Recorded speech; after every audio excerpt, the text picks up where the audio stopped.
오늘 우리 주시는 하나님의 말씀은 느헤미야 7장 61절에서 73절까지 우리 한 목소리로 봉독하시겠습니다.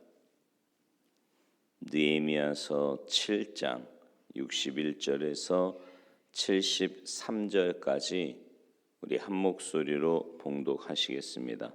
함께 봉독하십니다. 시작.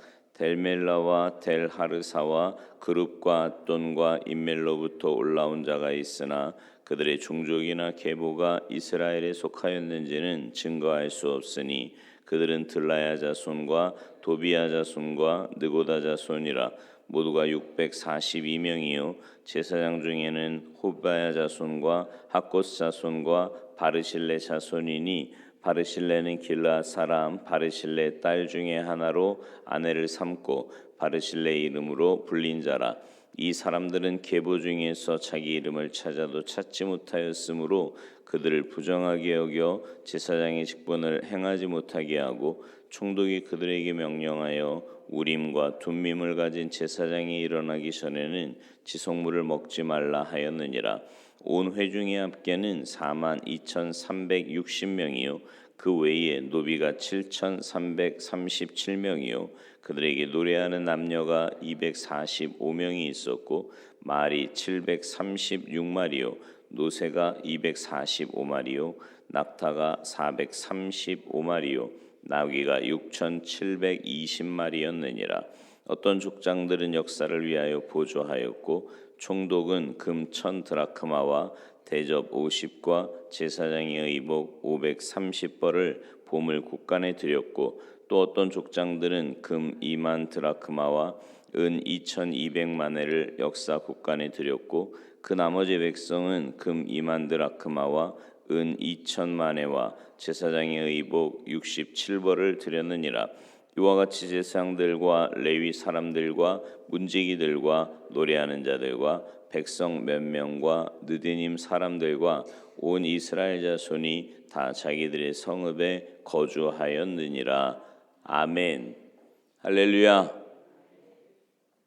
사람에게요 어느 정도의 권력이 주어지게 되면 잘못과 죄를 감추려고 하는 모습을 종종 보게 됩니다.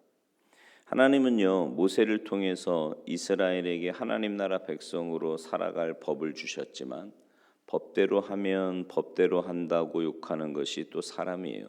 결국 사람은 사탄에게 마음을 빼앗길 때부터 자기 마음대로 살고자 하는 욕심이 생겨난 거지요.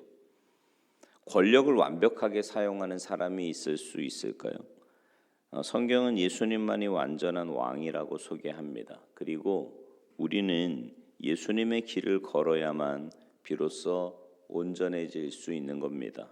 예수님을 따르지 않는 권력은 자기 욕심을 채우는 모습임을 보게 되지요. 느헤미야를 보면서 권력을 어떻게 사용해야 불완전한 사람의 모습을 잊고 벗어버리고 하나님이 기뻐하는 모습으로 설 수 있는지 배우게 됩니다.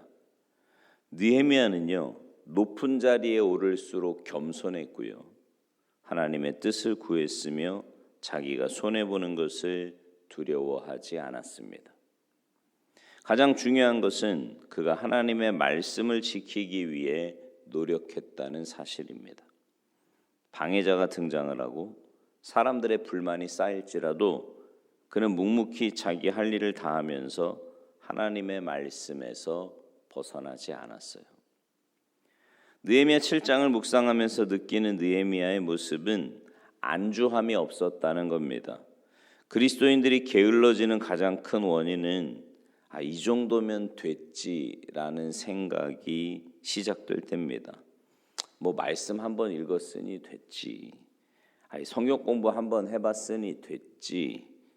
선교 한번 다녀와 봤으니 됐지라는 생각만큼 위험하고 어리석은 모습은 없습니다. 왜냐하면 한 번의 경험이 전부이기 때문이에요. 여러분 한 번 경험하면 그게 전부입니까? 아니거든요. 한 번 경험하고 또 경험하고 경험할수록 다른 것들을 알게 되고 깨닫게 되는데 한 번만 경험한 사람은 그게 전부라고 생각을 하는 거예요. 굉장히 위험한 생각인 거지요.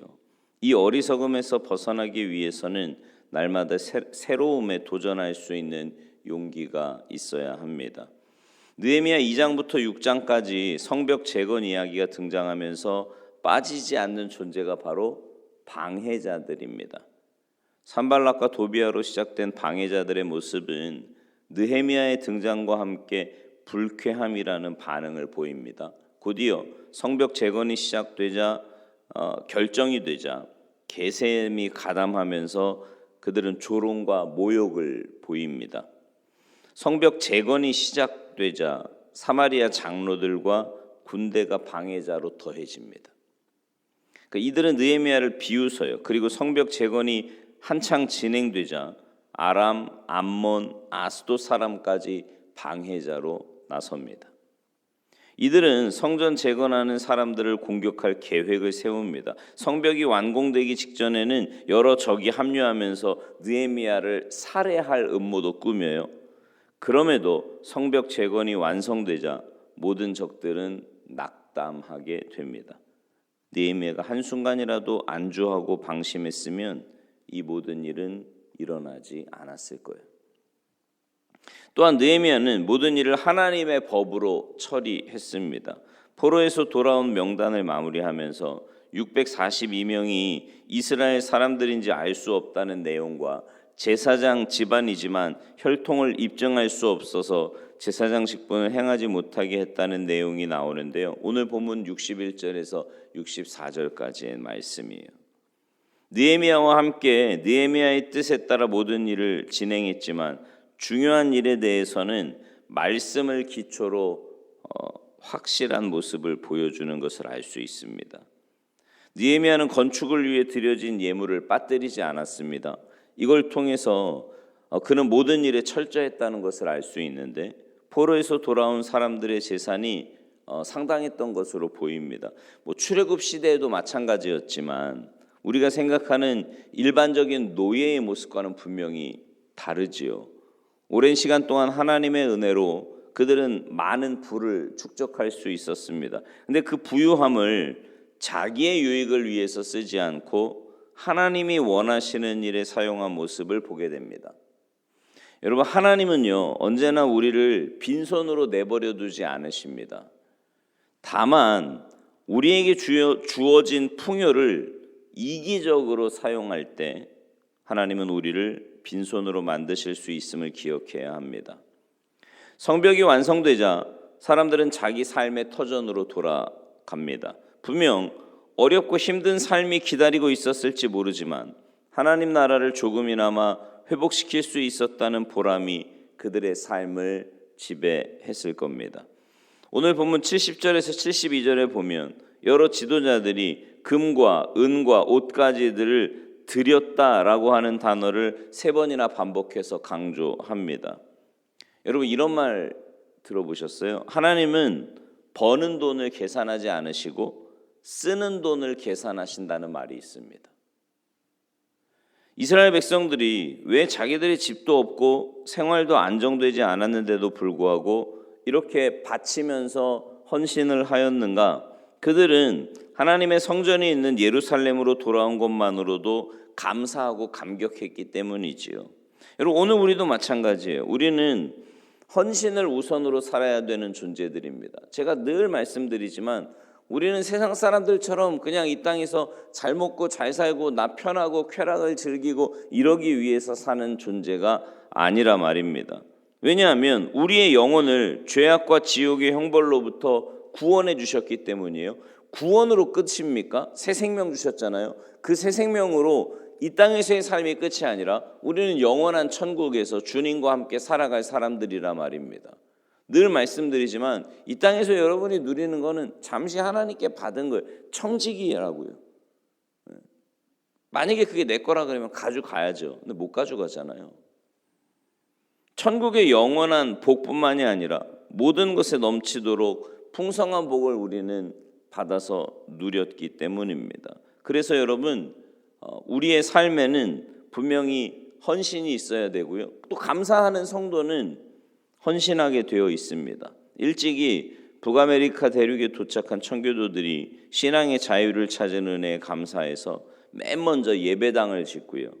그 다음에 학교를 짓고 마지막으로 자기들이 살 집을 지었어요. 하나님은 이처럼 하나님의 일을 우선하는 자들에게 복을 주신다라는 거죠. 오늘 본문 7장의 결론이 73절입니다. 드디어 온 이스라엘 백성들이 각각 자기 고향 땅에서 복되게 살게 되었음을 부연하여 설명함으로 스토리의 막을 내립니다. 여러분, 오늘 저와 여러분의 삶은 우선순위는 무엇입니까? 여러분의 삶의 우선순위는 뭔가요? 얼마나 예배를 중시하며 우선하고 계십니까? 돈이 먼저예요? 신앙이 먼저예요? 이익이 우선입니까? 믿음이 먼저입니까? 여러분, 우리를 위해 물과 피를 한 방울도 남김없이 다 쏟아주신 그 은혜에 감사해서 헌신할 마음으로 살아가시기 바랍니다. 그러니까 이제 우리가 사랑을 깨달아야 되는 거예요. 그죠? 그래야 헌신할 마음이 생기죠. 사랑을 깨닫지 못하면 헌신해야 된다, 뭐 천국을 바라보자 아무리 이야기해도 마음에 다가오는 게 없는 거죠. 찬송가 고백처럼 만 가지 은혜를 받았으니 내 평생 슬프나 즐거우나 이 몸을 온전히 주님께 바쳐서 주님만 위해서 살아가는 여러분 모두가 되시기를 주님의 이름으로 축원합니다. 기도하시겠습니다. 하나님 감사합니다. 정말 만 가지 은혜, 영원한 생명을 받았고 이 땅에서부터도 하나님의 풍성한 은혜와 꼴을 받아서 살아가고 있는 우리들인데, 그럼에도 여전히 내가 주인 되어서 세상의 것을 바라보며 하나님 뜻대로가 아니라 내 정욕대로 살고 있지는 않은지 하나님의 말씀 앞에서 우리의 모습을 되돌아봅니다. 하나님, 깨닫게 하시고 깨달은 대로 감사하게 하시고 감사하는 마음으로 헌신하는 우리의 삶이 되게 하셔서 매일매일의 삶이 주님 앞에서의 삶, 주님과 동행하며 주님의 뜻에 온전히 헌신하며 살아가는 우리 모두의 삶이 되도록 주님 도와주시옵소서. 감사드리며 예수님의 이름으로 축복하며 기도하옵나이다. 아멘.